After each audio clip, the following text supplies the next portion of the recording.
കുട്ടികളിൽ ഉണ്ടാകുന്ന വരണ്ട ചർമ്മം ശരിക്കും പറഞ്ഞാൽ ഇതൊരു ആരോഗ്യ പ്രശ്നം എന്നുള്ളതിലുപരി രക്ഷകർത്താക്കളെയും കുട്ടികളെയും വളരെയധികം വിഷമിപ്പിക്കുന്ന ഒരു കാര്യമാണ്. എസ്പെഷ്യലി നമുക്കൊരു വിൻ്റർ സീസണൊക്കെ ആകുമ്പോൾ ഇത്തരത്തിൽ ഡ്രൈനെസ് ഉള്ള ഒരു സ്കിന്നുള്ള കുട്ടികൾ വളരെയധികം സഫർ ചെയ്യുന്നുണ്ട്.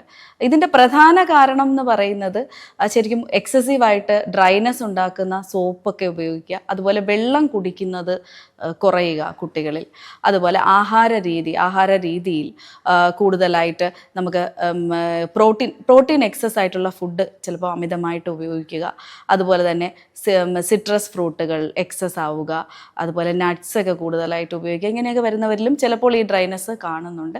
പിന്നെ മറ്റ് ചില അസുഖങ്ങൾ, ഇപ്പോൾ എക്സാമ്പിൾ പറഞ്ഞു കഴിഞ്ഞാൽ കോണ്ടാക്ട് ഡെർമറ്റൈറ്റിസ് പോലെയുള്ള കണ്ടീഷൻസ്, അതുപോലെ മറ്റ് ഡ്രൈ എക്സിമാസ് പോലെയുള്ള കണ്ടീഷൻ, എറ്റോപിക് ഡെർമറ്റൈറ്റിസ്. അപ്പോൾ ഈ എറ്റോപിക് ഡെർമറ്റൈറ്റിസ് എന്നൊക്കെ പറയുമ്പോൾ ഇത് എക്സ്പ്ലെയിൻ ചെയ്യാനായി